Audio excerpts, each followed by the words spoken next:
Hello there. It is Wednesday, July 25th, 2018, and this, my friends, is the MMA Fighting Live Chat. Thank you so much for joining us today. My name is Shaun Al-Shatti, and I'm joined, as always, by my partner in crime, calling in on the road today, the workhorse himself, joining us all the way from Calgary for UFC on Fox 30, Mr. Marc Raimondi. How's Calgary treating you so far, Marc? I'm in Canada, eh? Is that how they say it? I think that's how they say it. Calgary, so far so good. I've only been here for a few hours, but I had some bomb ass breakfast poutine, Shaun. Can you believe this breakfast poutine? Out of this world. And everyone is so nice here. It really is it's a pleasant experience so far. Let's hope that continues as the week goes on. I can't say I've ever experienced poutine. Is that a breakfast food? It never struck me as a breakfast food. Can you eat poutine? Are you able to eat poutine? It's just fries, right? It's fries, like cheese curd, gravy, all that delicious stuff. Yeah, I feel like I could. He's asking me that because I'm celiac, not because I'm weird. But yeah, I feel like I could. And fries is fries. That should be fun. Well, you are a little weird, but that's not why I asked you that. Shaun is unable to eat gluten, and it's just a huge problem when we're on the road together. And I just want to eat all the horrible, terrible burgers and sandwich. I just want to eat a sandwich for every meal of the day. Hey, well, at least when we're in Vegas, it usually leads to lots of Viva La Arepas, which are just amazing. And so it works out. I wonder if they'll sponsor us. Vivas las arepas. Oh my God. We really should work on that. We should just name drop that every time. It's amazing Venezuelan food. But that is neither here nor there. As we mentioned, Marc is on the road from Calgary this week for UFC on Fox 30, which is an incredible card. I mean, it's not even probably. It's the best Fox card we've gotten in a while. You got former champions Jose Aldo, Yone, and Jacek fighting in non-title fights for the first time in what feels like forever, trying to work back to regain their title. And on top of it all, I mean, you have the rematch of all rematches, Eddie Alvarez, Dustin Poirier. We'll dive into that. That is just, you couldn't ask for more. That fight is fire. But first things first, we had a little bit of breaking news yesterday, a little bit of weird news, slightly controversial as well, regarding the welterweight title situation. And this whole messy situation that has developed. It will be Darren Till, not interim champion of 1 month Colby Covington, who fights Tyron Woodley for the welterweight title at UFC 228 on September 8th. And really, Marc, I mean, this seemed like it was just a matter of scheduling, really. Like it's a Tony Ferguson situation where Colby Covington will lose his title the moment that fight starts between Darren Till and Tyron Woodley. But really, it feels like this was a matter of scheduling. The UFC's pay-per-view schedule, as we know, is very, very busy. And they just didn't have a title fight to put atop this card. I mean, I think if you run with Nico Montano and Valentina Shevchenko on the top of that card, no offense to those women, but I feel like you're discovering a new benchmark low of how many pay-per-view buys the UFC pay-per-view can sell. And so, Marc, correct me if I'm wrong, but I believe you were in the air on your way to Calgary when this news broke.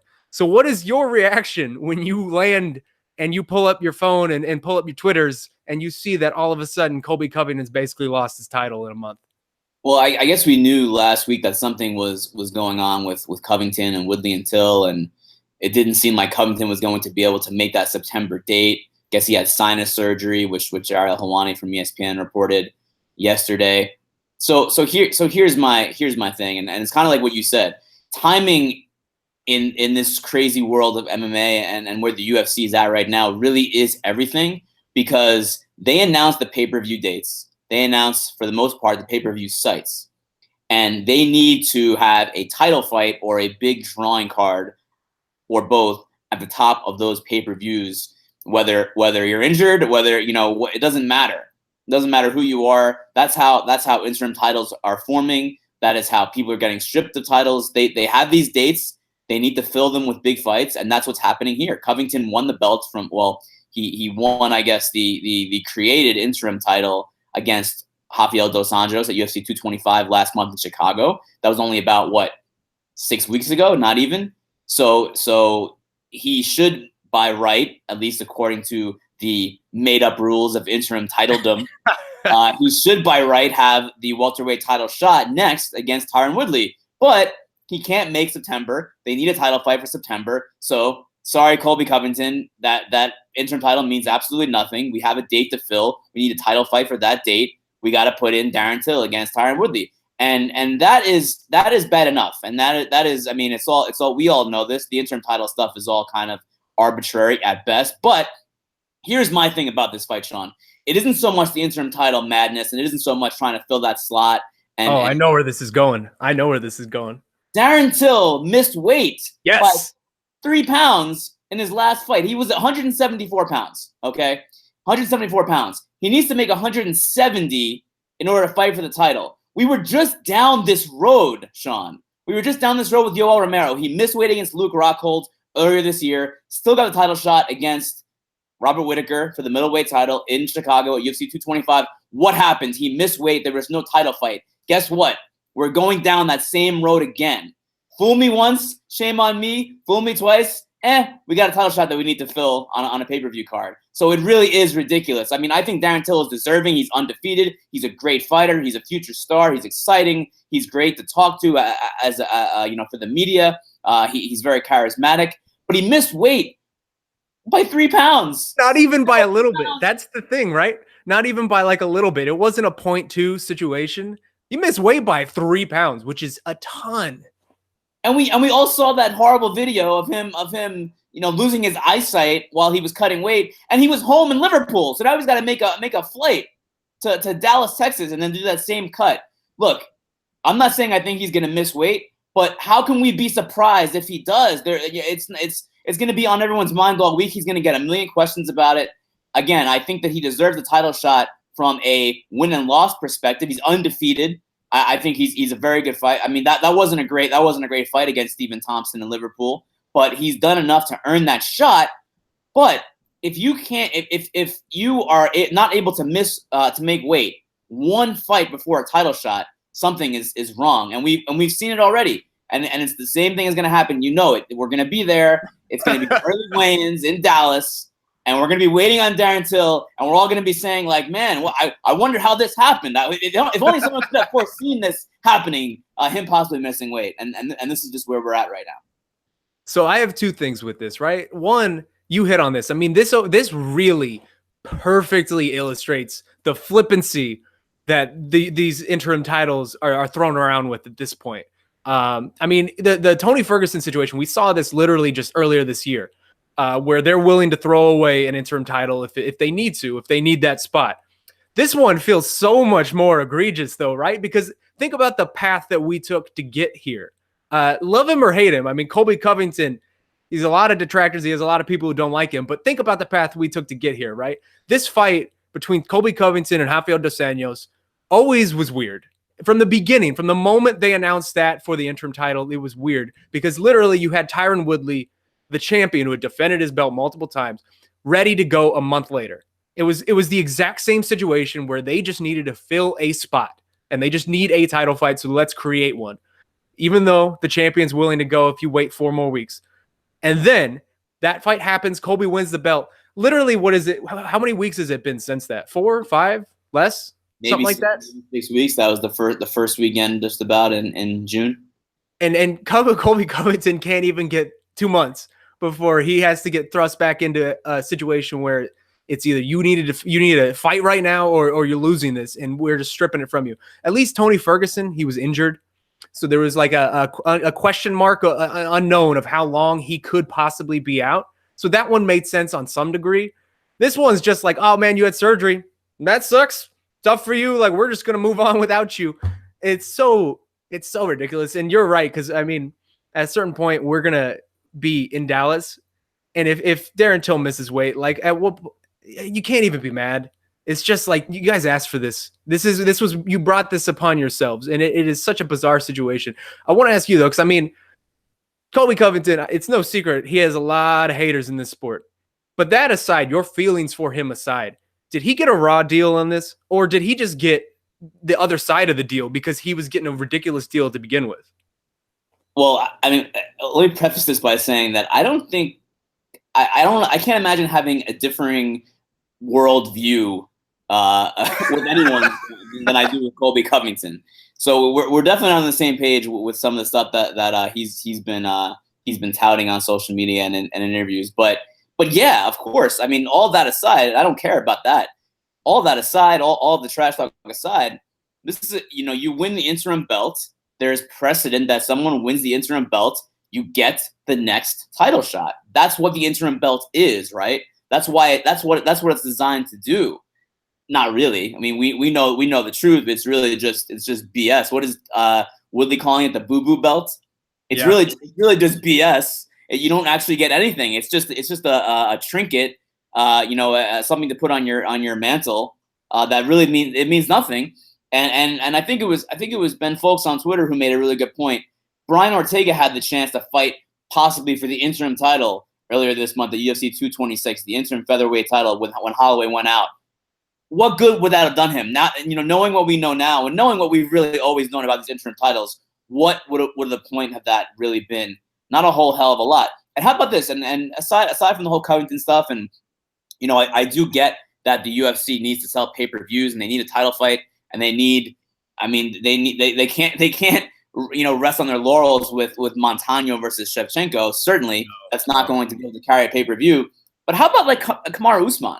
Why not slide him in there against Woodley instead of Darren Till? Usman made weight at least. He may not have the resume of Till, I guess, on paper, but at least the guy made weight, right? I mean, that's my whole thing. It's like I feel like it's like a double whammy because you're stripping someone of the interim title really for no other reason besides your own scheduling issues. It's not Colby Covington's fault that he can't turn around, fight in June and then fight again in September. It's not his fault. But now you're putting someone in there who is at risk to miss weight, who we know has a very difficult weight cut. Look, let me say this: if this fight was going to be in California, Shaun, if this fight was going to be in California, Darren Till wouldn't even be able to fight at 170 pounds. They wouldn't let him. CSAC would not let him fight at 170. After seeing that video, I think only certain commissions after seeing that video would allow him to actually fight at welterweight again. That's just I mean, the nature of where we're at with weight cutting. So why not put in someone like Kamaru Usman? I don't understand. I don't understand that. Was Till a bigger draw? Maybe. I don't know. It hasn't really been proven. But again, I don't even think the Till fight is a bigger draw than the Covington fight. As much as I may not be a fan of what Colby Covington is doing, he built a rivalry with Tyron Woodley. That there is heat there. That whatever that buy rate, it probably was not going to be spectacular, but it's going to be a lot better than Till versus Woodley. There is no story there, and the way we got there is very strange. And as much as the lead up to Woodley Covington was going to be like me putting my head in my hands and like me like biting my fist, yeah, there was going to be a tension there. There was going to be some polarized fans there, for better or for worse. But it would have certainly done numbers, I think. Yeah. So let's leading into this, keeping on this subject. Let's jump into our first question. This is on MMAfighting.com. If you have any questions, please leave them. We'll address them in the show. This is from, and I hope I'm pronouncing this right, Lucian. And he says, Woodley playing the negotiation game. Something that has been pointed out before is that Woodley has a tendency to initially publicly reject fights that he later agrees to, as recently evidenced by the claimed Darren Till fight, he writes. Now I'm naturally assuming that this is partially a negotiation strategy for him. So I was curious that in this case, do you think it worked out for him? Has he been, to your knowledge or speculation, able to extract more suitable conditions from the UFC in response to his hardline approach? What do you think, Marc? No, I mean, I don't think that's really what it is. I mean, maybe there is an element of that, but I really believe Woodley when he says, I was never offered that fight before. No one ever brought it to me before. I believe that.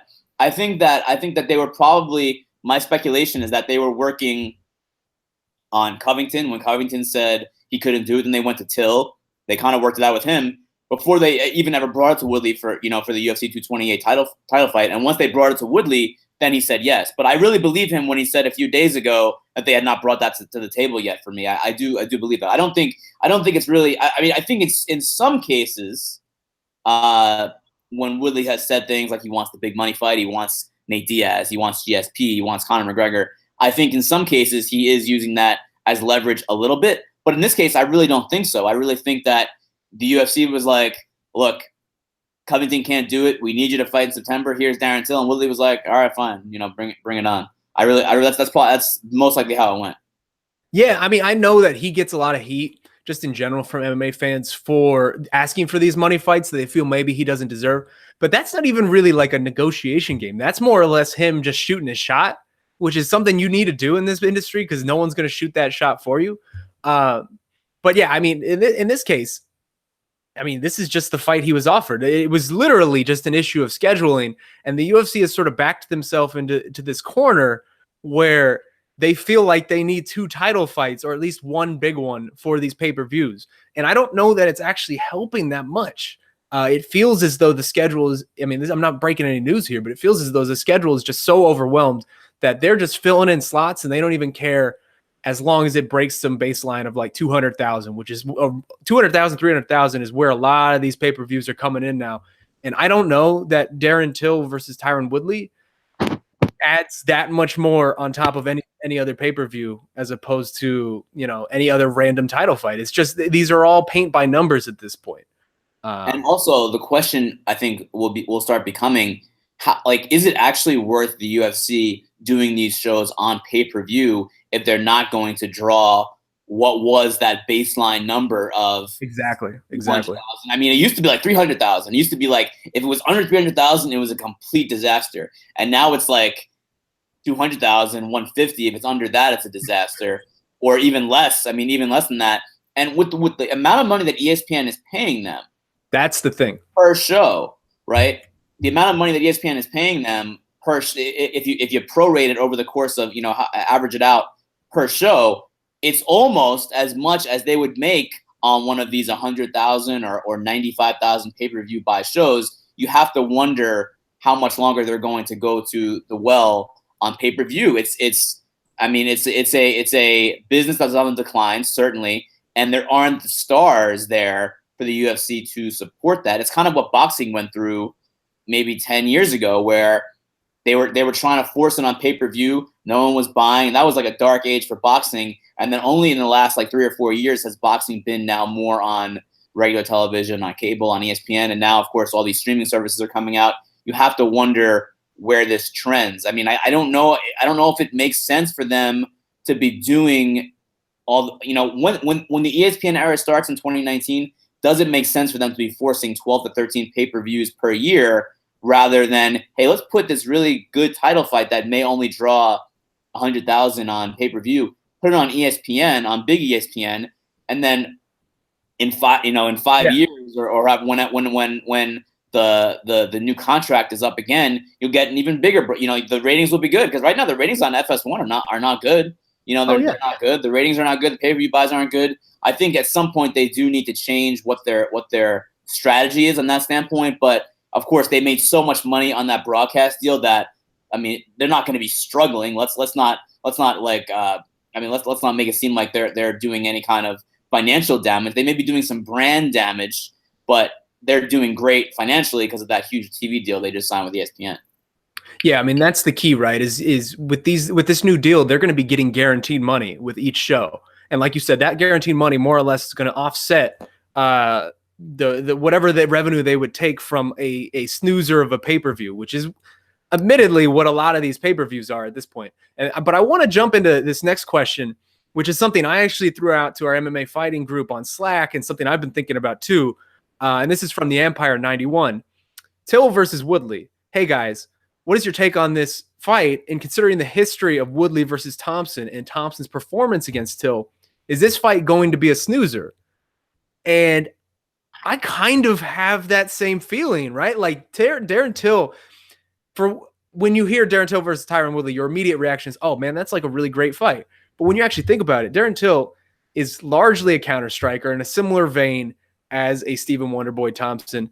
And we've seen Tyron Woodley in these type of title fights repeatedly. If someone is not pressing the action, if someone is not trying to engage, he is very content to stand on his back foot and basically just win the fight by counter striking.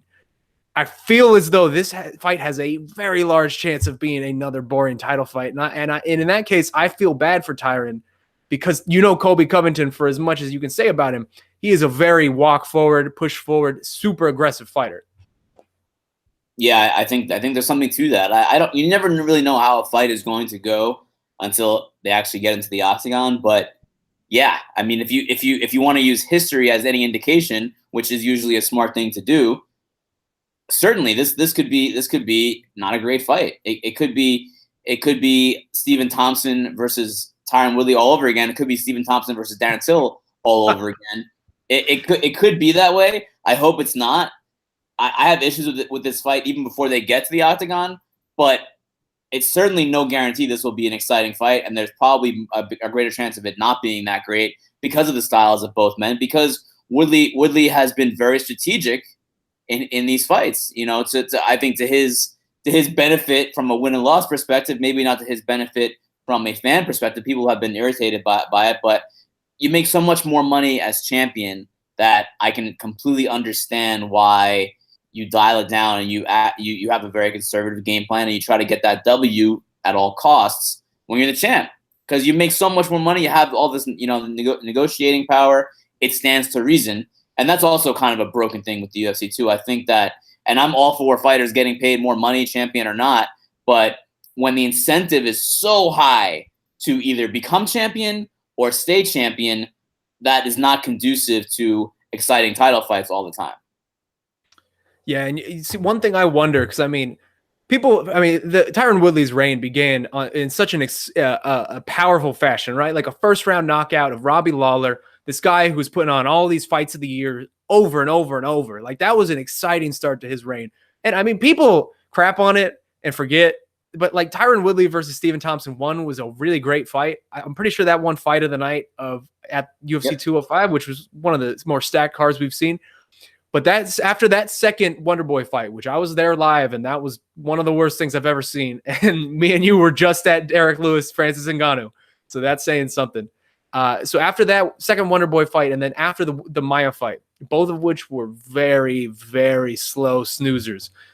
Do you think Tyron's, like, what happens to Tyron's stock if he has a third one of these in a row? Like, how big of can he handle can his drawing power and whatever limited capacity he has in that ability, can it handle a third one of these in a row, and whatever would be, the inevitable roasting from the UFC president and just all this backlash that would come from that? I mean, from a financial perspective, he'll be fine if he wins, because again, as long as he keeps the belt, he gets that guaranteed pay.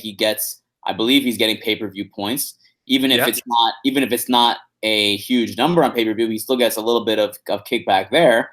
And he gets to negotiate these fights, and he at least is in the driver's seat, so to speak. There's not a whole lot of negotiation when it comes to title stuff, and if you're not a huge draw like Conor McGregor, you're not going to have the leverage to get the fights that you want necessarily. But certainly, if you're champion, you have more leverage than some guy who's ranked number 8 or number 5. So win or lose. I mean, if he wins, if it's boring or not, I think it'll be fine. Certainly. Fans are already kind of not happy with Woodley, whether you agree with them or not. And I kind of go back and forth. I think that I respect his strategic ability and his ability to kind of quell the offense of all of these great fighters that everyone else struggles against. But at the same time, this is an entertainment business, and they're outside and inside the octagon. And if you're not entertaining the fans, they're not going to pay to see you fight, and that's how the cycle goes. Yeah, I mean, you say fans aren't happy with him, and I would say that's probably an understatement. Although I feel bad in one respect, because it really felt as though he was almost the people's champ for this Covington fight. Like, that was the first time in a long time that I've seen people sort of rally behind Tyron Woodley and say, I guess I'm going for Tyron for this one. He was the babyface in that match, in that fight. Yeah, already busting out the pro wrestling. It may never happen now. Yeah. Well, last question then on this topic, and then we'll move on because we have a busy week ahead of us. But this comes from Joe Rogan's Hero, and he asks, interim titles and pay-per-view buys. All hardcore MMA fans, as well as fighters, already knew that the interim title belt means nothing. But if nothing else, we all kind of assumed that they would at least get an eventual real title shot.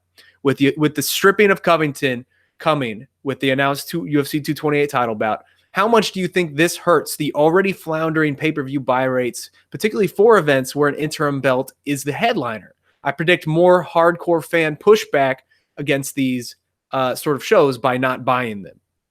Do you think there's anything to that, Marc?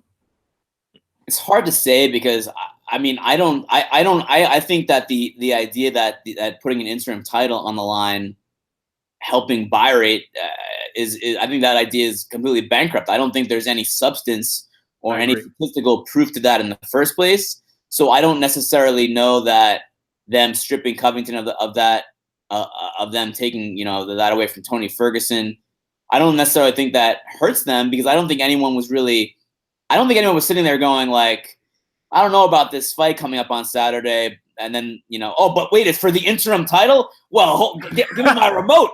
I gotta order this thing on Saturday. Are you kidding me? The interim title? No, I mean, I don't think anyone cares about that necessarily. I think it's something that I guess is good for like promos, and it's good to throw up like on like a video or on like a graphic or on a poster somewhere. I don't know. I'm not really a marketing guy in that way, but I don't think it means much. It means a couple of things, right? It means on a bare minimum that this fight, which if you're assuming it's an interim title fight, it's probably between the top top 5 guys at least, that fight is at least going to be 5 rounds, which is something. Because I mean, if it's not a main event, it wouldn't be 5 rounds. And in that case, I'd probably like to see a 5-round fight if it's world-class guys. It also used to mean, as this man is alluding to, that at least you knew that guy was the next in line. Whoever won that fight was at least getting that sort of lottery ticket to cash that in at the next available opportunity. I agree. No one's buying these pay-per-views because, oh man, this interim title fight has got me jazzed. I'm so excited for this. It's more just the matchup themselves. But I do wonder the long-term ramifications of devaluing your belts to such a degree where the interim titles don't even mean that they're the guaranteed title shots anymore. Because that's just then at what point, what does any of this mean? It's just you're flippantly throwing things around. And if you're not, if the interim title guy isn't actually getting a title shot, then what does his belt mean? His belt means as much as what Aiden White's championship belt that he got in for his $16 million birthday party. Like they're the exact same thing at that point. And I'm all for interim title fights just on the bare minimum that like fighters are going to get paid for them. But fighters get paid like their title fights. And that's a good thing because it is so hard to make money in this industry. But man, if you're devaluing your titles that much, I feel like there has to be some long-term ramifications for this down the road. Were you invited to that birthday party, Shaun?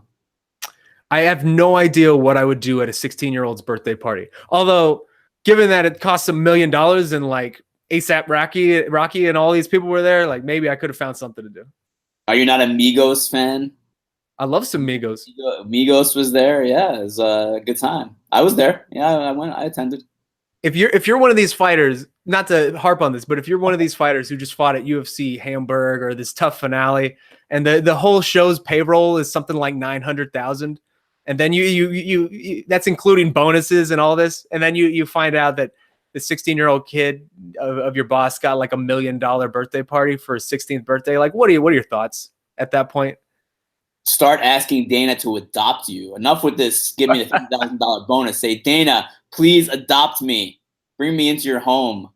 Bring me some fake snow for the winter in Las Vegas. Or at least hit up Leslie Smith and sign those Project Spearhead cards, man. Something. All right. Well, that whole thing is that's. I don't blame the kid. I mean, no, look, yeah. I mean, you're born with what you're born with, right? Like that. Good for him, man. But all right. So moving on. I mean, some of the other big news of the week.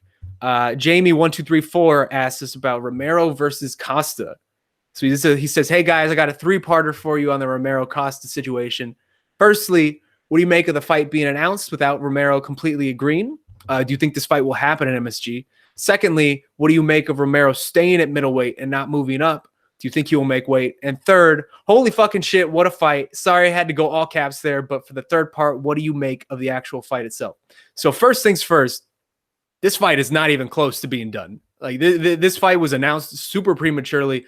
Paulo Costa's side has agreed to it, obviously, because it's a huge opportunity for them. But Yoel Romero just had surgery, as first reported by our old friend Ariel Helwani at ESPN. And that his team has not at all agreed to this fight. Like they're still very far away from agreeing to this fight. So this is one of those old situations where the UFC is just going to announce this and throw that public pressure on the fighter And then if it doesn't happen, people can go online and call him all sorts of names and tell him, he's a wimp and whatever, as if Yoel Romero just is scared of Paulo Costa, that this crazy man who just fought twice for the title is scared of Paulo Costa. So first things first, Marc, what do you think just even about this fight being announced?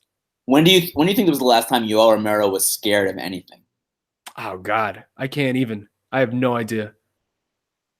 I don't think that man is scared of anything. So I don't like that, and it seems to be happening more and more where the UFC announces a fight that really isn't done to put pressure on one of the fighters to get it done. And I don't know if that was similar to what's going on with Frankie Edgar and Korean Zombie, because that fight is not official either for the Denver card, the 25th anniversary card, because Frankie Edgar has not officially agreed to it. Is that not right? You're 100% right. And I believe Dana White has said that is a done deal, but apparently it's not a done deal. That's a negotiate. I mean, this is something that Dana's been doing for a while. This is not really a new thing, and yeah, it certainly is it's a negotiating ploy, and it's what he uses to kind of pressure fighters into doing that. But the fight itself, I mean, look, Yoel Romero has to agree to it. But when I was on the plane yesterday when I saw this fight, and I almost dropped my phone. Are you kidding me? First of all, here's my one request for this fight, Shaun. My one request. I think it'll be a great fight in the octagon, but let's forego an open workout. Okay? No open workout for this fight.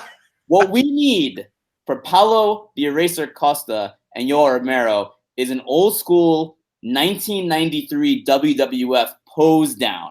We got to have them do a pose down. The physiques on these men are incredible. Let's oil them up. Let's put them on the open workout stage. Old-fashioned pose down. And then you can have the fans vote on who has the better physique. That is promotion. And look, UFC, that is promotion right there. You got to do it. No, you don't got to pay me a cent. I just want to see that happen. Really, it just seems like you just want to see this happen. So you're pushing for it. I'm just trying to help them out. I'm just trying to give suggestions as to how to promote this fight. Don't tell me that would not work before the MSG show.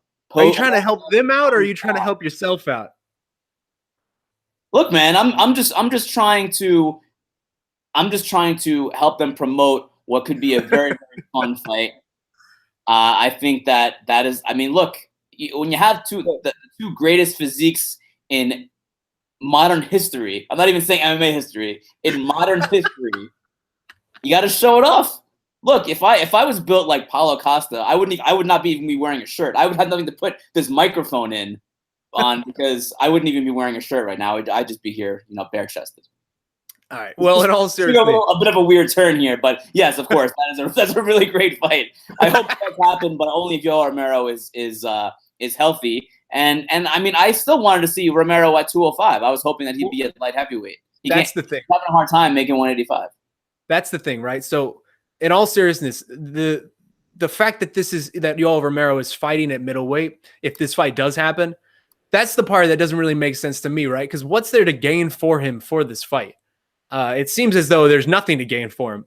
And I feel like we just don't need to keep seeing this Yoel Romero at middleweight thing at this point. There's a man who's in his 40s who always, struggled to make that weight, and now 2 times in a row has really failed to make that weight, basically, in title fights. We're done with Yoel Romero at 185.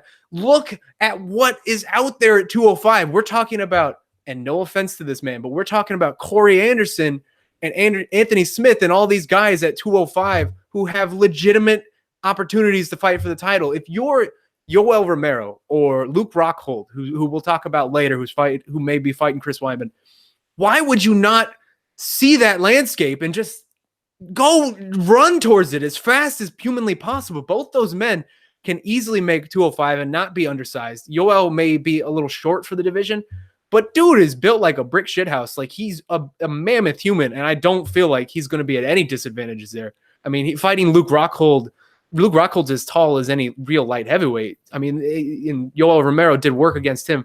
Why would you, if you're them, why would you not just see that landscape in that division?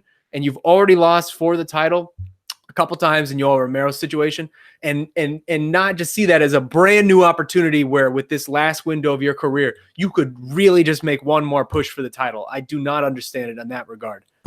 My only guess, Shaun, is that that's what the UFC wants them to do. They have those fights for them at 185.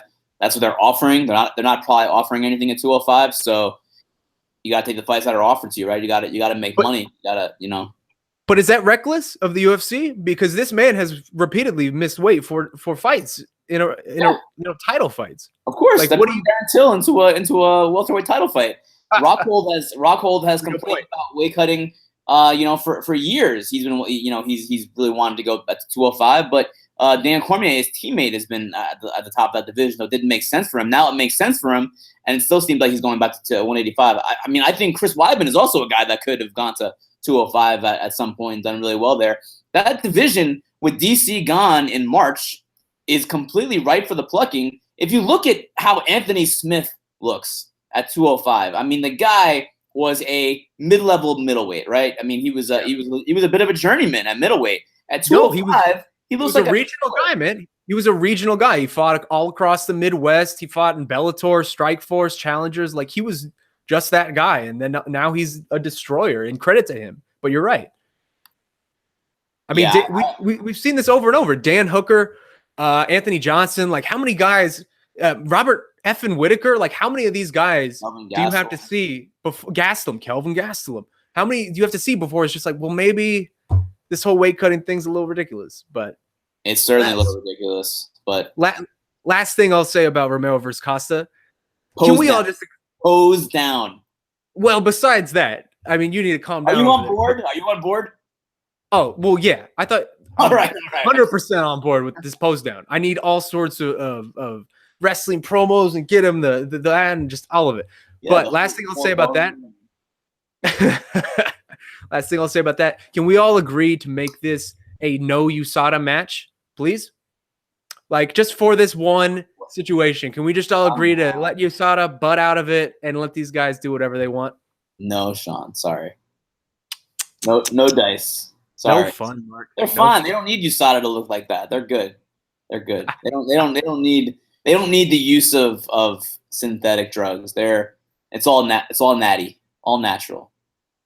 Well, let's quickly hit this. We already hit it a little bit, but let's just quickly hit it. Rockhold Weidman. This is from Eat My Shorts. He asks, what do you make of this fight as well as Luke's decision to stay at middleweight? We already talked about Luke's decision to stay at middleweight a little bit, but what do you make of this fight, Marc? It's a rematch, obviously. I don't. It doesn't do a whole lot for me, honestly. I just don't. It was a head scratcher. I'll be honest. When I saw that this week, I believe it was reported by it was ESPN. Was it Brett? I think it was Brett Okamoto, right, who reported that earlier this week. Yeah, very surprising. Very surprising to hear that, because I didn't think, like, career trajectory wise, I didn't think either one of them that it made sense. I thought Rockhold was for sure going to 205, and I thought, I mean, Weidman was kind of right on the cusp of getting the title shot, but now it's going to go to Gastelum. Look, Robert Whitaker's not fighting until next year. It would make sense almost for, like, Weidman to fight Gastelum again or something like that. I didn't think that he should have to fight Rockhold again, and it just it didn't make sense for me. I guess, I mean, Weidman at the Garden makes sense. So I get that. He probably wants to fight at MSG.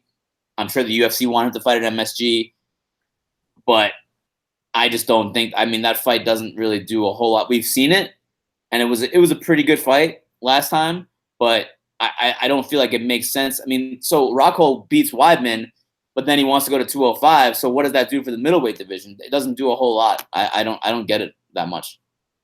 Yeah, I agree with everything you're saying there. I don't think there's much to add to it.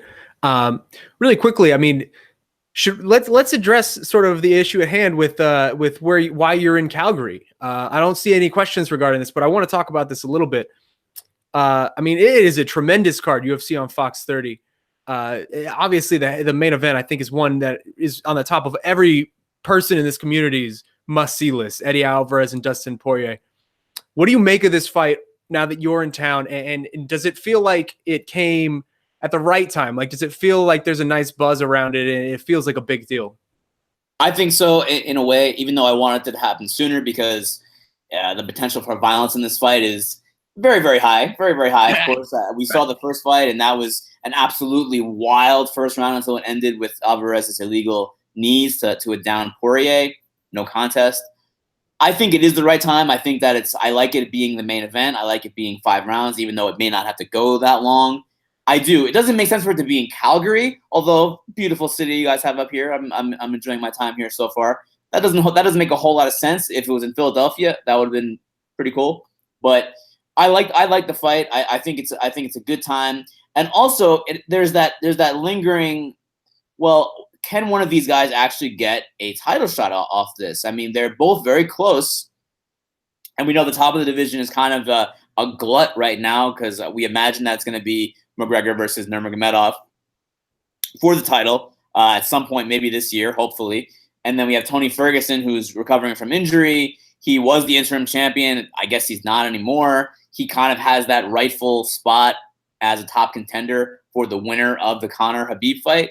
But Alvarez and Poirier are right on that next tier, and a performance here could propel them to possibly. I mean, it could put them over Ferguson if Ferguson's taking a while to get back. Who knows? I mean, it could propel Alvarez maybe into a fight with Nate Diaz. I know he's been calling for that. I don't know what's going on with Nate Diaz. I think he wanted to fight already. I mean, he was already. I mean, Nate wanted to fight. I think he said June, July, August, and that hasn't come together. So maybe that's a fight they can do. I don't know, but I like this fight. I like this card a whole lot, Shaun. I think this is one of the best Fox cards in a long time.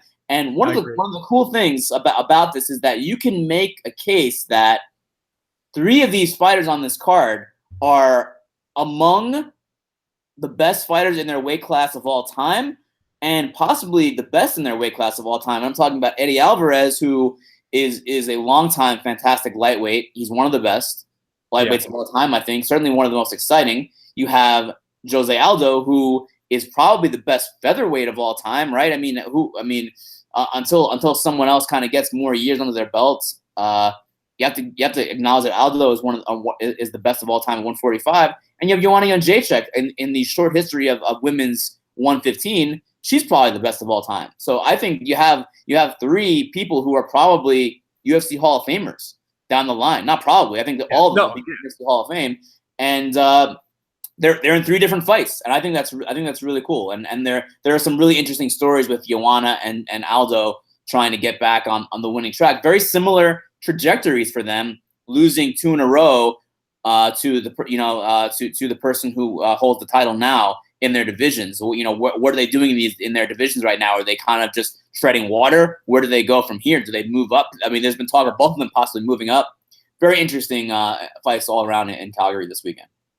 Yeah, I sort of mentioned this at the top, but this is really the first time we've seen either of those, Joanna and Jose, in a non-title fight in what feels like a lifetime. Like, that's where they lived, that's where they breathed, that's where they ate, that's where they slept. And now they're not in that title fight. It almost seems weird. Like, the idea of a 3-round fight with either of those people just seems foreign to my mind. But I mean, the main event, man, like, this is really, really like some of the best that this sport can offer. And I was thinking about this on Monday, listening to both of these guys, Justin and Eddie, talk on the MMA Hour. And I don't know if this makes sense, but I don't know if I can think of a contest in recent memory with higher emotional stakes, at least like a non-title contest with higher, like, emotional, like pure emotional stakes than this one. Just because, like, think about the roads these guys have been on, man. Like, the Dustin Poirier and Eddie Alvarez are both guys who have been in our lives as MMA followers, reporters, fans forever at this point. This is Dustin Poirier's 20th fight in the UFC. He is not even 30, and we have seen him come up from Fightville. If you haven't seen that documentary before, he was even in WEC. It's a wonderful documentary. I mean, from Fightville to WEC to now UFC. And think about the twists and the turns that this guy has had on his career. I mean, he beat Max Holloway in Max Holloway's debut. And then, his whole thing with Conor at featherweight. And just the emotional ride we've been on with this guy. If you remember back in the day when he was almost at his first title shot, and he fought Korean Zombie in what ended up being a fight of the year, and he lost. Him just tearfully, just so upset afterwards, speaking to Ariel, who worked for Fox at the time, and just pouring out all the emotion about what this meant to him and how devastated he was to have lost this opportunity and everything it meant for his family. And just the road. I mean, the bizarre state of the lightweight division itself, and how this may like really be the one glimmer of opportunity amid all this chaos to kind of like slip in and grab this title shot, because who knows how long the Conor, Tony, Khabib situation is going to take to figure itself out. But it feels like there is a window now. I mean, Dustin Poirier, again, this is his 20th fight in the UFC. I don't know. He's not 30 yet, but he has been through a lot of wars, and he just fought and won against Justin Gaethje. I don't know that he's going to get a better opportunity to slip in there for a title than right now. And he is in the absolute prime of his career. Fight years are devastating in terms of age versus fight years. He probably has a lot on him. I don't know how much longer he'll be at his peak. There is a window now, though, with Conor potentially out, but I mean, he's probably not. But Tony out, and then Conor Khabib probably going down later this year. There is a window to be able to snatch this next title shot, and I don't know if it comes back around, considering the state of the lightweight division and sort of the upheaval we're starting to see in these other divisions where middleweight, for example, how long was it where we thought this foursome of Jacare, Yoel, Chris Weidman, and Luke Rockhold were just going to dominate this division. And then they did until they didn't. And you got a guy like Jacare who was always there, who never actually got his title shot, and now it's too late. I'm not saying that's what it's going to be like for Dustin or Eddie, but it feels as though this is sort of their one moment to grab those stakes.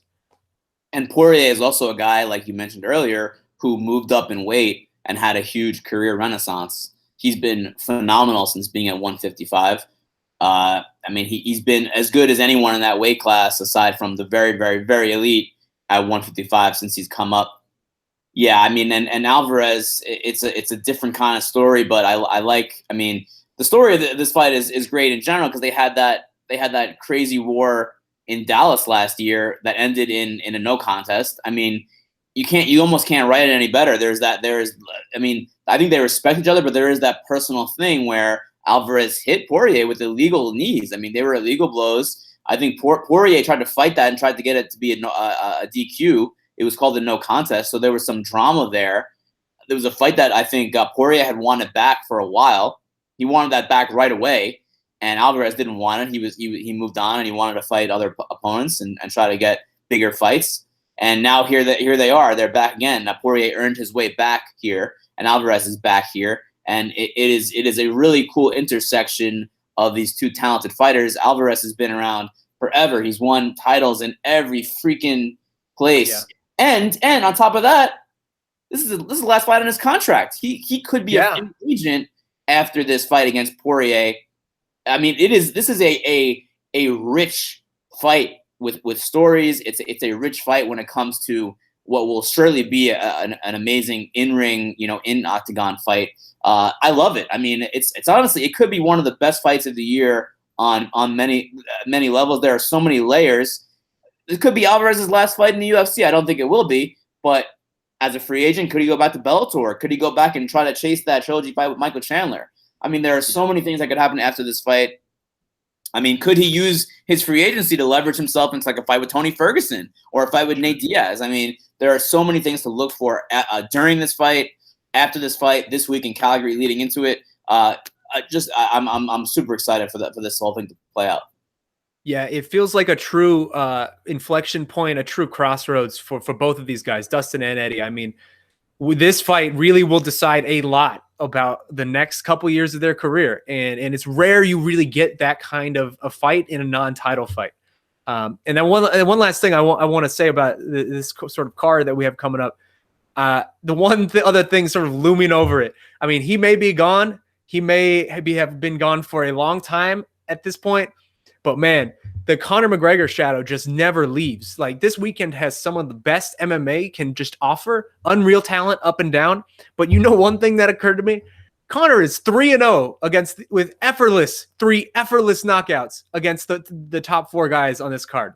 Eddie, Dustin, Jose. And you could even throw Jeremy Stevens in there if you want to count that press conference. Like, he might as well be 4-0 against all of these guys. And we haven't seen him in how long? And Khabib Nurmagomedov is doing the Q&A before weigh-in. So that will be a big part of the storyline, of course, this week as well, that Conor Khabib fight. And McGregor on Thursday has his hearing in Brooklyn. So, so there's gonna be Conor headlines, probably sucking up some of the Alvarez Poirier headlines tomorrow. Certainly, because that's gonna be, I imagine that will kind of be the culmination of his legal issues in Brooklyn tomorrow. Yeah. Well, so moving on to the Conor shadow never leaves this sport at this point. But moving on to sort of some Twitter questions, we have one from IB Freely, who talking about yesterday. He says, "What do you reckon Nick Newell should do next?" Nick Newell obviously lost yesterday in his bid to get to the UFC, the Contender Series, losing a decision. He says, "I want to see him mix it up in Bellator if the UFC don't take him. Arm or no arm, he's not the first guy to get beat up in a pro fight, and he should be given a chance at redemption versus a legit competition." What do you think should be next for Nick Newell, Marc? Let me stop you there, because I think the audio on your end might be a little messed up. Did you hear that? There's like what do you mean? What do you mean? Looks when you talk, there's like a weird buzz. I don't know. Let us know on Twitter if that's going on. It seems okay. But otherwise, regardless, what do you think about Nick Newell? What he should do forward? So that fight, I think, was a tough fight. It was a really hard matchup for Newell, because Newell's game is wrestling, it's grappling, it's seizing those opportunities for submissions. And Alex Munoz is just not a guy. He's an Oklahoma State wrestler. He's that decorated wrestling past. He's just not a guy that Newell was going to get that on. It was a really, really hard matchup for him. I don't know if that was by design, but it just didn't work out for him, and it was just difficult for Newell the whole way. His nose got busted up. He landed some good shots on the feet. He had a couple of front kicks to the face on Munoz. He fought to the very end. He was trying to latch onto submissions. I thought he had a guillotine that third round. I really thought he had it.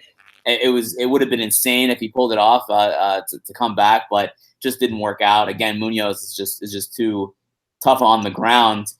I don't know where Nick Newell goes from here, Shaun. I think it's really up to him. He has a baby on the way with his new wife.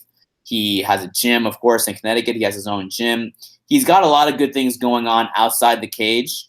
I think that he returned to the sport really just recently with the idea to try to get into the UFC, to give it one last go. You only have a few good years in your body for this crazy sport. So I think that was kind of his aim, to try to give it one last go, give it one last ride, try to get into the UFC. It didn't work out for him on Contender Series. I don't know how willing Dana White will be. Dana White has been, he's been tough on Newell. He's kind of been critical of him fighting in the UFC. I don't know if another good opportunity for the UFC is going to come for Newell. Could he go to Bellator or PFL or one of an LFA and do well and thrive and succeed there, and win a bunch of fights, maybe lose some too?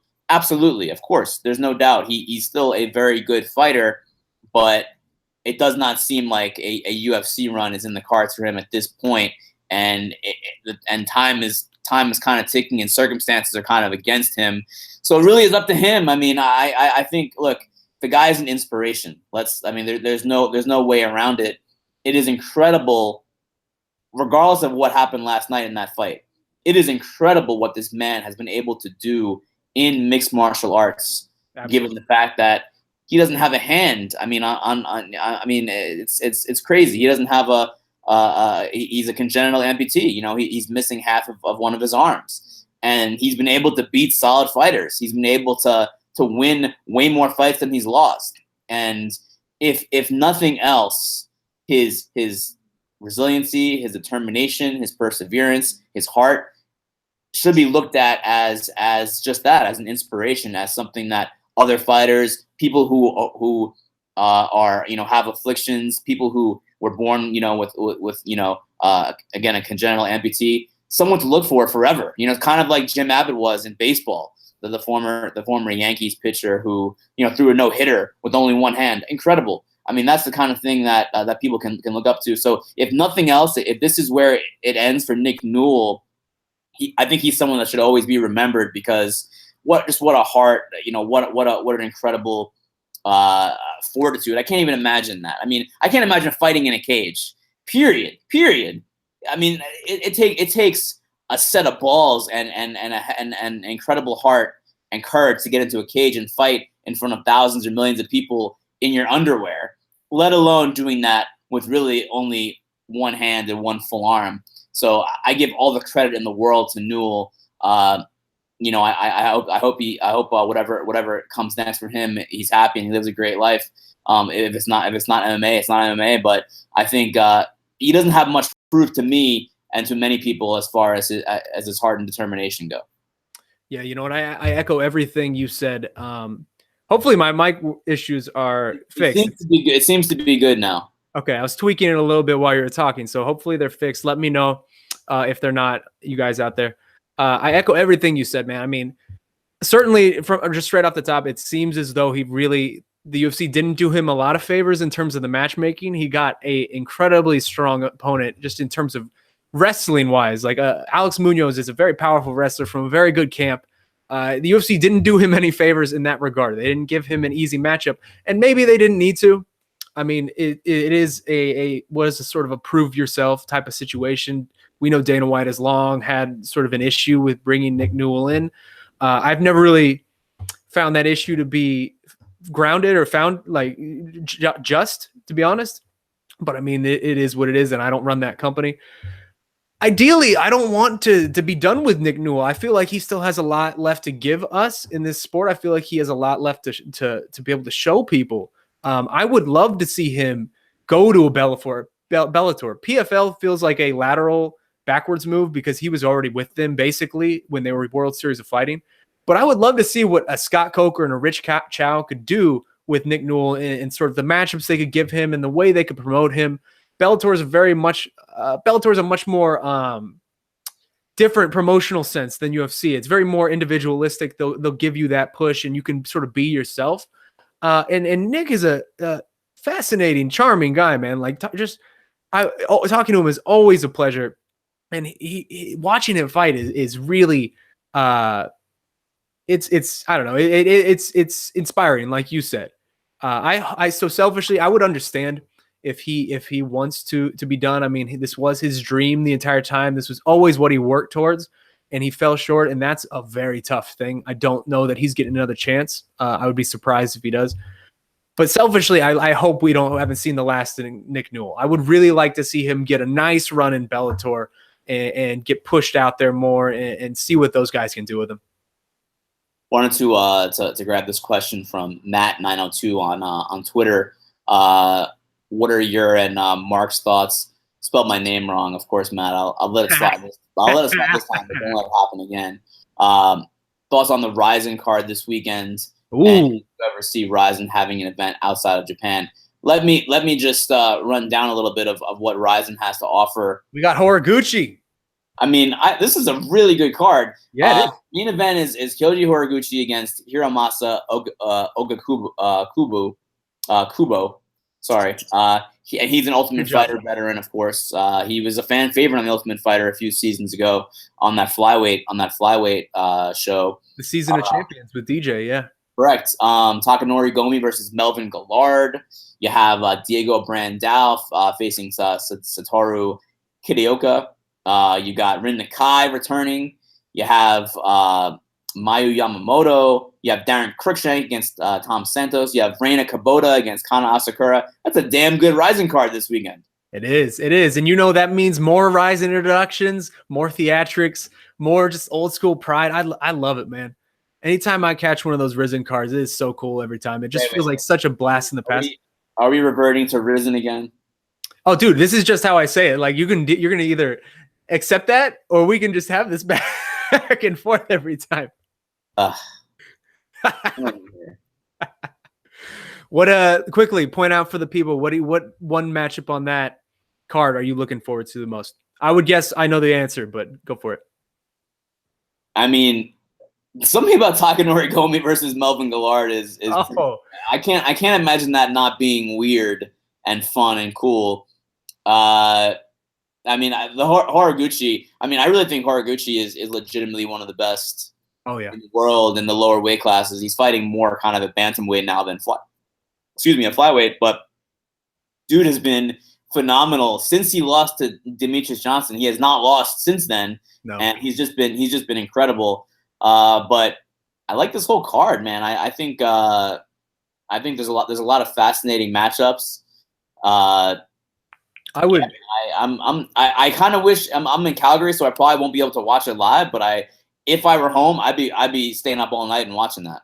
Yeah, I'm gonna echo the Kyoji Horiguchi love, man. Because if you're a UFC fan who hasn't seen this guy since he left the UFC, which I think was about 2 years ago, you should really catch up with Kyoji Horiguchi. Like, he is 27 years old now, and he has really evolved and come into his own as a fighter. I mean, he knocked out Ian McCall in 9 seconds last time. Like, he has just been crushing fools in Japan. He is a much more mature fighter and technically evolved than he was when he was with the UFC. And that was always one of the things I said at the time, where it's just when they gave him DJ, and he even admitted to the public beforehand that he was just not ready and he was too young for that. And then the fight went how it went, and people wrote him off. And it's just like, man, this is a guy who is still growing, still improving. Like, we can't tell the story of these fighters midway through, especially that early. Like, and I would love to see Kyoji Horiguchi come back to the UFC now just to be able to test himself against fighters of that caliber. But I hope it never happens, because I love what he's been able to do over at Rizin. I love the way they've been able to push him. I see you shaking your head.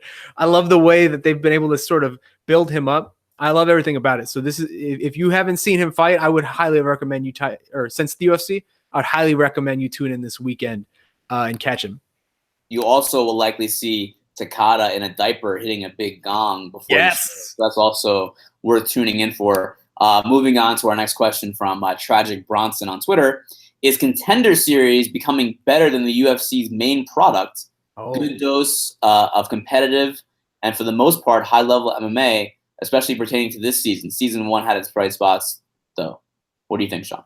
See, I was hoping we were going to get to this question. I kind of feel like it is a little bit, man, just in a way, and then focus on everything else, then we can have a discussion, because in a lot of ways, it is a lot better. I mean, I'm somebody who sat through UFC Hamburg from beginning to end this Sunday, and then sat through Contender Series on Tuesday. And it is the experiences, the viewing experiences are so vastly different. And the Contender Series is just so much better of a viewing experience, man.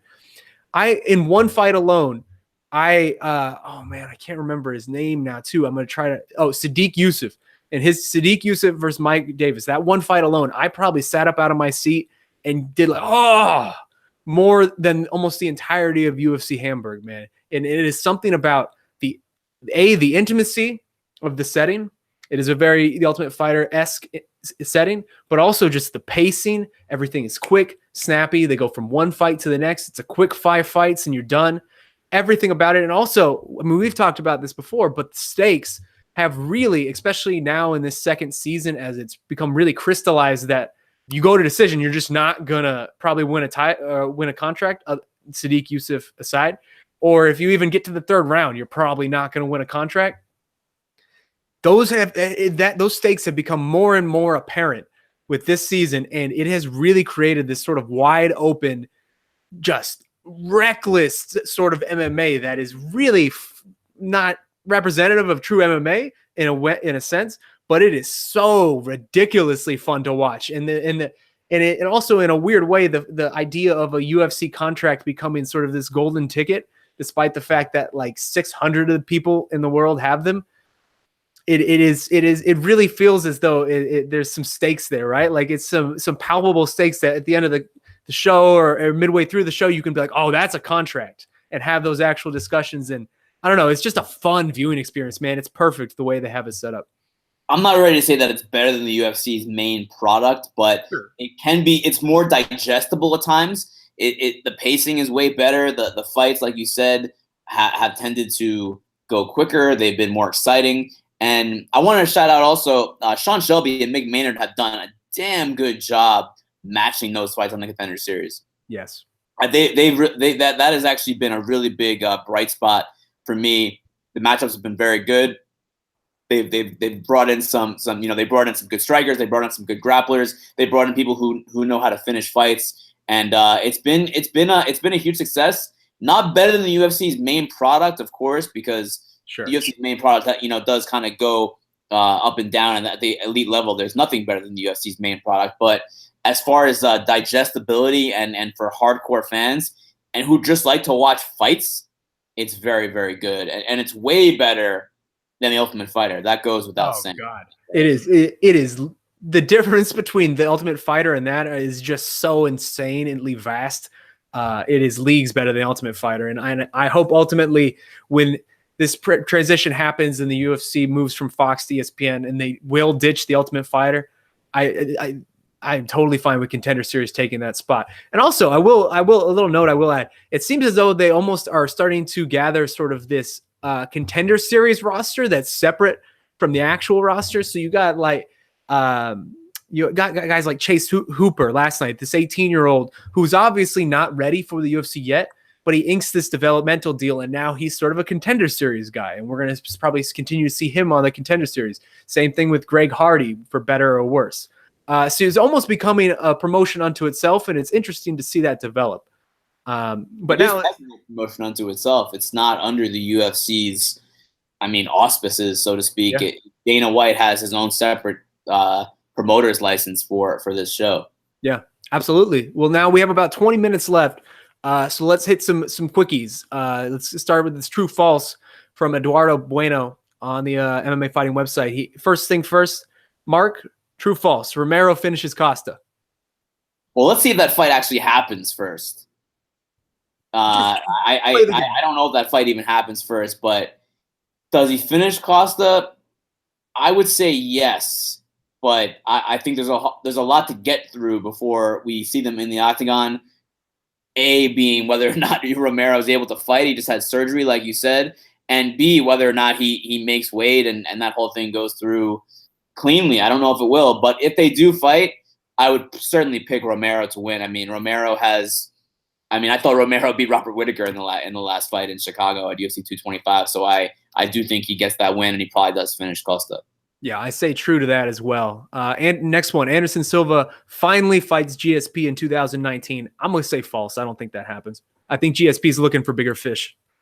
False, but damn if I don't want it to happen, Shaun. I think you still want it? You still want it? I still want it to happen. I don't think it will happen. I think that I don't really want to see Anderson Silva go in there and face one of these young, hungry lions and get knocked out. I know that people have been saying Adesanya versus Anderson Silva. Oh God, I love that fight. I love that fight so much. Get it, and there's a story there because Adesanya has patterned his game off Silva in many ways, but Anderson Silva is still like, when I was a huge fan of MMA, that guy was like my guy. That was the guy that I never missed an Anderson Silva fight, even the terrible ones against Damian Maia and Talas Lechis, Patrick Cote. I never missed an Anderson Silva fight. So it would pain me to see him fight Adesanya. I would get it from a business standpoint. Got to pass the torch, but I still think Silva versus GSP is a fight that people would want to see. Look, we're doing. Look, you didn't even get. Golden Boy is doing Chuck Liddell versus Tito Ortiz in 2018, most likely. Why can't we see GSP versus Anderson Silva? And did you see how quickly that stare down between Chuck and Tito and the red carpet went viral? People are going to buy that regardless of their complaints. But hold on. Through that whole long-winded speech, you didn't even give a true or false. True or false, we see Anderson fight GSP in 2019. No, I said false. I said false. Okay. Off the bat. Come on. Give me some more credit than that. All right, my mistake. I am throwing in Anderson Silva versus Israel Adesanya is 100% the fight to make. Moving on, Woodley beats Till in another boring decision. True or false? I'm going to say false. I think it'll be a good fight. You don't think Woodley wins, though? Oh, okay. It's so the true or false is whether or not Woodley wins. No, that's fine. You answered the question. I'm gonna say true. I'm confused by these true and false. So. It's okay. I'm gonna say true. I think Woodley does beat Till in another boring decision, unfortunately. Okay. I think he does. I think he wins, but it's not a boring decision. How about I hope you're right. I hope you're right. Next one, Dustin Poirier fights for the title until the summer. I'm gonna go ahead and say Dustin Poirier fights for the title in the summer. True or false? Next summer? Not this summer. Yeah, like let's just say before the summer. I think that's maybe what he meant. False. I don't think so. You don't think he gets it? That title shot? Dustin Poirier? Yeah.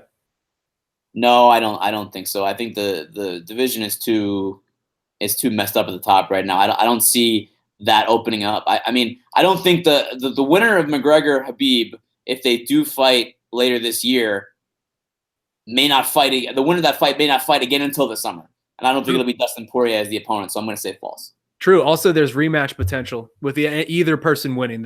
I mean, maybe not if Conor wins, but if Khabib wins, I think they could maybe not justifiably, but I think there's definitely a scenario where they run Khabib versus Conor 2 and milk that cow for as much as it's worth. If McGregor wins, he might fight Nate Diaz. Oh, that's 100% what's happening. Last one, Gustafson fights Smith for the vacated, I guess, Anthony Smith for the vacated title later this year. And he says, P.S. The chat is amazing with you guys. MMA Hour is great with Luke. Thank you. So thank you for that. Gustafson fights Anthony Smith for the vacated title later this year, assumedly after DC retires. True or false? I will say true on the live chat being amazing. Thank you. But false on the initial point. I don't think DC vacates the title. I think he may try to fight. I think he may try to fight at 205 before the year is out. I don't know if I love it, but I think he may actually try to defend that title again this year. Well, I mean, you already saw it yesterday. If you saw on Twitter, I mean, Daniel Cormier accepting a challenge from Corey Anderson, of all people, to challenge for that title, to fight for that title. I mean, it's clear that he wants to defend that title, and mostly because he wants to ride off into the sunset as this man who defended both titles, which has never been done. But I don't know. I don't think he's going to end up doing it. I don't think they're going to have anything at 205 until he fights Brock. That feels like it's too good to risk the MMA god's wrath in that regard. But they need these pay-per-views. They need title fights on these shows. They need. I think here's my prediction, Shaun. Okay. DC tries to fight as the co-main event of McGregor versus Nurmagomedov, so he can make all those pay-per-view points. Bring him in. Bring him on. All the PPV points for DC. PPV. That's what he's gonna do. Mark my words. He's a smart man. He's gonna try to piggyback on that boatload of cash from Conor and Khabib. Hey, well, let's keep the train going. Let's keep these quick. But 4 more true false from BCG 347. True false, Valentina Shevchenko will have the most title defenses of any female fighter by the end of her career. True or false? Ooh, that's a really interesting one. I will say false, because I don't know if she stays in the division long enough. Because I think that there's a possibility that Valentina could win the flyweight title, maybe defend it a few times, but her sister, Antonina, who is also excellent at 125, could make her way up. And from talking to both of them, it seems like Antonina is sticking at 125, whereas Valentina still very badly wants to go back and fight Amanda Nunes again. People thought that she won that last fight against Nunes. She thinks she won that fight against Nunes. So I think that she has the ability to defend the title more than anyone else. First of all, she has to win the title. Let's not completely discount Nico Montano in September. She has to win the title first. But I think that she may leave the division before she can defend the title more times than Ronda Rousey did. I agree with everything. 6, right? That's the record 6. I don't know if it's 6 or 5, but it's something in that range. But yeah, I agree with you. I don't think she stays in that division long enough to get there. It would be interesting to see her try, though. I think she has a chance. True or false? Chael defeats Fedor. I'm looking forward to that whole week, that whole fight. I think True. I think he wins. I think Chael Sonnen beats Fedor Emelianenko in the year of our Lord 2018. Oh man, oh God, I think I'm saying True too. I just feel something weird happening with this tournament. I think it's happening. True or false? Conor fights by the end of the year. I say True 100%. He's going to fight Khabib. I say True, but I can never say 100%. I do think that does happen though. I think we'll get news about it this week, to be honest, after his court date on Thursday. I think it's either going to happen. The dates that make sense are UFC 229 in Las Vegas in October, UFC 230 at MSG, or it could be the year-end show, UFC, was that 232, I think, at the end of the year, something like that, in December in Las Vegas. It's either going to be Vegas or New York. I still think it's probably going to be Vegas because no state tax. I think McGregor does not want to fight in New York again because he wants to make as much money as possible, unless the UFC kind of makes it up to him. But there's a big difference between the high New York state tax and no state tax in Nevada. Yeah. Well, then last True or false for today, and then we'll move on to a couple quick hitters. This one's really for you, Mark. Cain Velasquez's debut to WWE will be when he interferes in a Brock Lesnar match wearing a luchador mask. True or false? Oh, man. I don't know if Cain Velasquez will ever go to WWE. I thought it was really cool that he was at the WWE Performance Center last week training with some of the guys. I think Daniel – so Velasquez and a few other UFC fighters, Daniel Cormier, Travis Brown, went to go see Ronda Rousey when she came to the she signed her official contract at the Elimination pay-per-view. I think that was in February in Las Vegas. And DC told me after this whole thing happened, I think I saw DC like a week later, and he said Cain was hooked. He said Cain went to this WWE show and he loved it. He said he was hooked on the product. He did grow up as a Lucha Libre fan, as a Mexican American, as a WWE fan. I think he was kind of lapsed for a long time, but he came back and he loved it. So, but I mean, with his history of injuries, though, I don't know if that makes complete sense for him to all of a sudden change sports and change entertainment mediums and go to WWE. So I'm going to say false on that, but I would not rule out him making an appearance, especially because I do think that if and when this Cormier-Lesnar fight becomes official, I do think that Daniel Cormier will be on WWE television. He'll be on Raw at some point to promote that fight. I'm going to predict that right now. I think that it will happen, whether it's Raw or a pay-per-view event. I think DC is on WWE in some respect before that fight happens. I would not be to jump on that. I would not be surprised if the DC Lesnar rivalry extends farther than the UFC. If there is some sort of WWE element after that fight, I would not be surprised at all. That's like DC's dream to be in the WWE, and he has the mic skills for it, and he would have the credentials too in terms of all those titles behind him. So I wouldn't be surprised in that regard. Well, now we have about 10 minutes left, so let's hit a couple fun topics. I want to get this one first. It's from Steven Rondina. I really hope I said that right. He said, I'll give Shadi a hand when it comes to nerding out on the live chat. Which is the better Castlevania Game Boy Advance game? This is so far deep in my wheelhouse. Oh my God. Circle of the Moon. I don't even know what you're talking about here. Don't even worry about it, Mark. Yes, which is a better Castlevania Game Boy Advance game? Circle of the Moon or Dawn of Sorrow? Both those games are tremendous. I'll have you know that Circle of the Moon was probably the first Game Boy Advance game I ever got. I got that at the same time I bought my Game Boy Advance way back in the day from Toys R Us, and I still remember it. It was so damn dark on the screen. You couldn't see anything. I literally, and this is no lie, I literally just replayed. I'm a big video game nerd. So I literally just downloaded Circle of the Moon from the Wii Virtual Console last week and beat it. I think I'm beating that game 20 times. It's probably one of my top 10 games of all time. So Circle of the Moon all the way. Dawn of Sorrow is still a great game. And that's I have a question for you, Shaun. What's up? As a big gamer, how do you grade the Final Fantasy cosplay that Angela Hill, Jessica Penne, and Paulina Granados pulled off last weekend for Comic-Con. Oh, I don't know that I've seen that. You didn't see it? No, I thought you were going to say something about the Invicta weigh-ins. I don't know that I've seen those three. No. Hold on. I'm going to send it to you. Okay. Well, then while you're doing that, I'm going to go another video game question. This is from Ricardo on Twitter. He says, favorite video game of all time, favorite video game console of all time, and favorite video game memories. And I could answer these all real quick. Video game of all time is a tie between Super Metroid and Earthbound.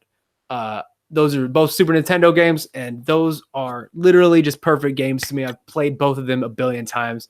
And video game console of all time will probably be Super Nintendo as well, or Nintendo 64. I'm a child of that era, man. Like that, there's such great nostalgia in that for me. And those would probably be some of my favorite video game memories, just playing those games. And like Link's Awakening for the Game Boy, just that whole era. I feel like I still live in that era a little bit. Have you found this cosplay? Check your G chat. Ask a question while I'm doing this. All right. So we got Jamie. Sorry. That's great. That's some Final Fantasy VII. That is really well done. I thought it looked cool, but I really had no basis of reference for who those characters are. So Angela Hill's even got the Barrett like gun arm. That's great. Well done. Angela Hill is a treasure. On Twitter, Jamie Fretz, please talk about the Israel effect. And this is not a political question. It's talking about Israel Adesanya. Oh, you had me worried for a second. Stylebender is getting his name called left and right. So he asked about the Israel effect, then left and right. That's very interesting. I like the wordplay by Jamie Fretz. He's doing a lot of talking, and it seems to be working. I love it. What do you think about the Israel Adesanya, the Stylebender effect? I love it, man. I love it. I've covered that guy's last two fights when he fought Marvin Vettori in Glendale, and then me and you were both at International Fight Week when he fought Brad Tavares. And like I said during International Fight Week, man, like I thought, honestly, Brad Tavares was going to be a little too much too soon for him. When he called out Brad Tavares after Glendale, I was not into that fight. I really felt as if it was one of these situations the UFC always does, where they just take a guy or a woman, anybody, a fighter who is a great prospect, and then rushes them into this too soon and just throws them into the deep end and lets them drown. But holy hell, man, did he impress me against Brad Tavares. The creativity, the distance management, the head movement, just the disregard he had for Brad Tavares in that fight was utterly impressive and tremendous. I am so excited about Israel. And as I said earlier, I really want that Anderson Silva fight. That feels like such a cool opportunity for Israel, but also just such a cool type of like style matchup and potential changing of the guard. And at this point, if Anderson wants to stick around, and I think he's maybe 43, 42, like that's kind of the matchups you're going to get, man. Like there's nothing else for you unless you go to like a Bellator and you could do a seniors route. Well, they were going to have Anderson Silva fight Kelvin Gastelum in Shanghai last year. Exactly. That's an even bigger jump. I mean, Gastelum is fighting for the title next. He's a top contender. Adesanya is not quite there yet, so that's actually a harder matchup, at least on paper, than Adesanya would be for Silva. So I can feel you there. I do think Adesanya is going to be a huge star. I just love the way that he connects and he engages with fans and with media. He's got incredible charisma. It's just natural. It's smooth. Wasn't a fan of some of the stuff that, at least one of the things he tweeted a couple weeks ago that I think he deleted. A quote from Mike Tyson that was kind of inappropriate. The guy likes to push the boundaries a little bit, and I think that's a good thing because all the best and the biggest stars in fighting have. McGregor has, Rousey has. They've been polarizing, and that is a big part of it. Believe it or not, you're never going to be universally loved. So if you embrace being hated a little bit, it's good for you. And I think there's an element of that with Adesanya too. I do think he can be a really big star. I really do. He's got to keep winning and winning, in fairly exciting means, which I think that's natural to him as well. But I think he could be very big. He could be in a world where there isn't really an heir to the McGregor Rousey mega draw type person. Adesanya is kind of one of those guys a tier or two below that could help the UFC as a star down the road, I think. Yeah, I agree with you. Now we only have a few minutes left. So last thing before we sign off, I just want to, you're in Calgary. I mean, you're going to be there all week with our own Alexander Lee, providing great coverage on MMA fighting. I'm really looking forward to this. Give the people a little preview. What is one matchup that may be flying under the radar for you or for in the general public right now, but one you're really keyed on as like, man, this is going to be great? Well, first thing about Calgary, I mean, and I know Canadians are very nice, and that is certainly the stereotype. But at breakfast, just so welcoming. The waitress, like, you know, patted my arm. Actually, two waitresses patted my arm. I'm from New York. If you're a patron at a restaurant and someone working there pats your arm, that's almost like a fist fight is going to break out if that happens. But apparently that's what you do in Canada. The first time it happened, I was like, why is she touching my arm? And then when another waitress did it, I was like, I guess this is just what they do in Calgary or what they do in Canada. It was weird. I was like, kind of like, what? Like I kind of stiffened up a little bit. But so far so good. I'm enjoying Canada. Everyone is very lovely. The food so far is quite good. As far as matchups, Shaun, there's a few good ones on this card. I really like. I really want to see what Alexander Hernandez can do against Olivier Aubin-Mercier. That's a good one. That's a really interesting fight. I like Hernandez in the future. I think he's definitely a prospect. I like, speaking of prospects, I like this featherweight fight between Hakeem Dawodu against Austin Arnett. Both guys have a lot of promise too as prospects. And I mean, I like Randa Marcos versus Nina Ansaroff. I think that's a very fascinating fight in the strawweight division as well. It's a really solid card. I mean, the aforementioned three top fights are as good as the three top fights on a Fox card in a very, very long time. And the prelims are not the deepest, but there are some names to watch out for, certainly on this card. Some prospects, some guys like Jordan Main, who's trying to kind of come. He had a couple losses coming back. He's coming off the win. He's kind of trying to put some momentum together. Still young in his career. Still could be something in the UFC. There's a lot of good stuff. How about Ian Cutelaba returning from his strange ozone therapy USADA suspension on this card too? That should be interesting. Very much so. And I know we wanted to throw out there before we leave. We need a name for this podcast. This is something Marc and I have discussed off air quite a bit. We need a name for this podcast, and we need y'all's help. If you want to throw out name suggestions at us at Twitter, we would love it. If you have any ideas, we would love it. We need to figure out sort of what this is going to be moving forward, and we would love to hear your suggestions.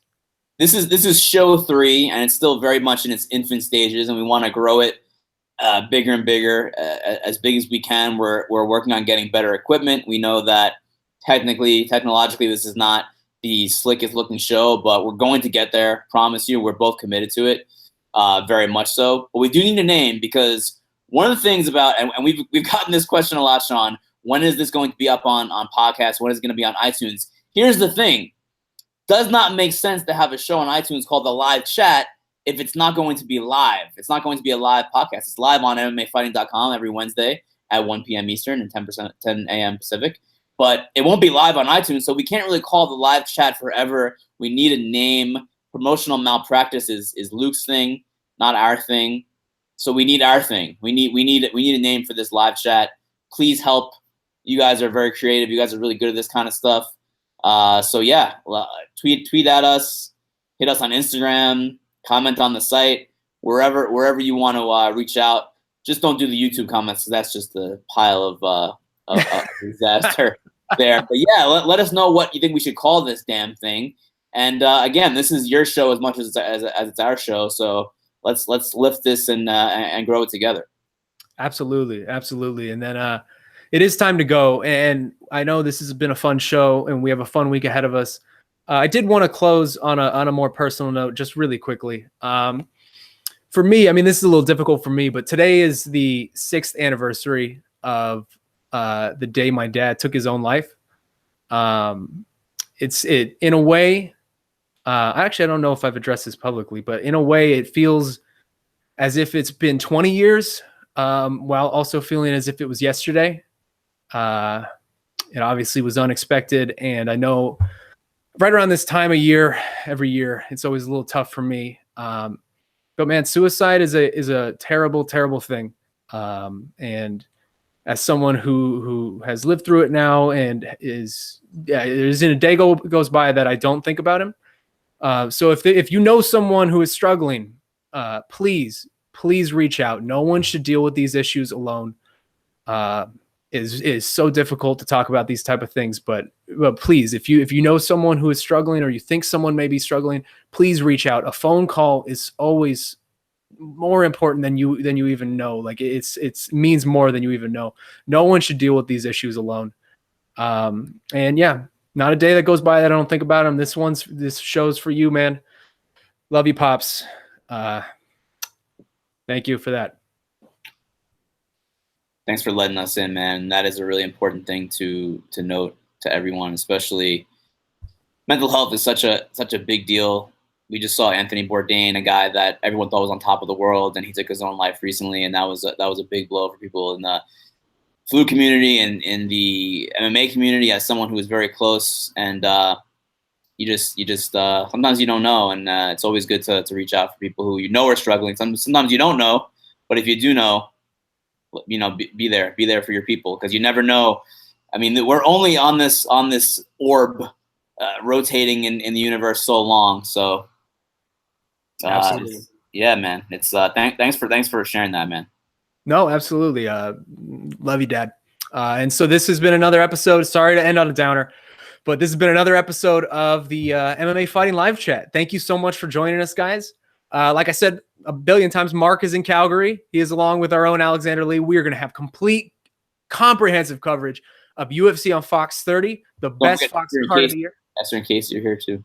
Esther and Casey are here there as well. We got the dream team out there. It's going to be great coverage all week. Please keep it locked to MMA Fighting. And as always, thank you so much for joining us today.